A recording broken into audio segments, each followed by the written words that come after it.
So customer brought us a Samurai, wanted to fix some odd and little stuff. We did that. We installed an electric power steering kit that he wanted. When we came to pick it up, he really wasn't happy with that EPS unit that he bought. I'll show you that in a minute. But he wanted us to put in one of ours, so I got the bracket powder coated. We got the new EPS unit in, it's over here. I'll show you that in a minute as well. So we gotta get that installed today, that way this thing can go home to him. So let me show you everything. So this is the old bolting unit that he had bought. I forgot what the guy's name is that sells this, but he was having some odd and end problems with it where it wasn't assisting like it was supposed to. So he wanted us to just pull it out instead of trying to get it fixed. So we got ours. Ours is this Super ATV power steering unit. It's got a fully waterproof computer. So we got this guy, which will mount under the hood. 2 steering shafts, wiring harness for it, which is super easy. This is our steel plate bracket for it. And this will just bolt under the engine mount. I'm gonna get this installed today, show you guys how to do it. So first step, we gotta pull our 2 bolts out of the engine mount, hook the engine hoist up to it, and we gotta lift it up so we can slide that bracket in, then bolt it down. Okay, so the bracket's in, but this bolt and this bolt are a real pain to get to line up. So how I do that is I leave it lifted up a little bit with the engine hoist, slip it under there, and I get 1 bolt started. Next one, I come over here, put this punch in there, bend it and line it up, tighten this side down, then put that bolt in. That should be the easiest way to do it. It is kind of a pain because you have a 3/16 gap you're adding, so getting everything lined up is a little tricky. But it's in. It's the time to start measuring for our shafts and get the steering made. All right, so I got 2 bolts in holding the motor up. It does push out on your inner fender a little bit. So usually I tighten these bolts in to get it to just push it over. Makes enough room for it. Steering shaft. So I'm gonna put a steering cross up here, put the new shaft on over here.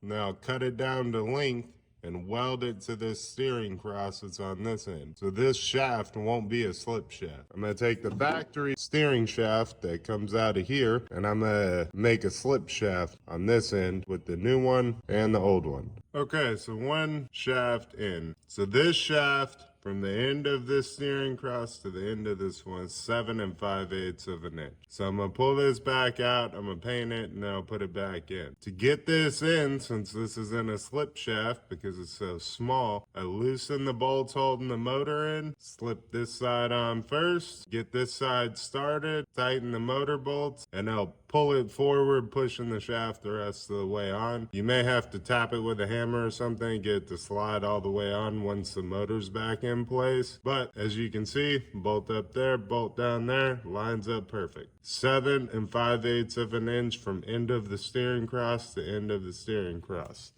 I'm gonna do this one next, so I gotta pull this rag joint off down here, and then we'll go from there. All right, here's my little slip shaft.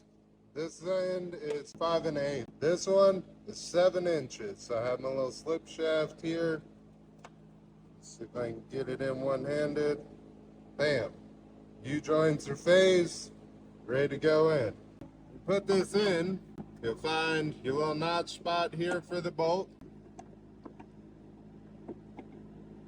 Line up the end and slip it on.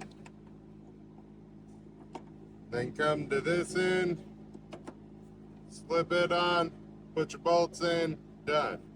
This side, I always slide it as far forward as I can and still have full spline engagement on this side, just so this slip shaft has more bite to it. Because I don't want to just have like an inch in there, I want that full piece to be full.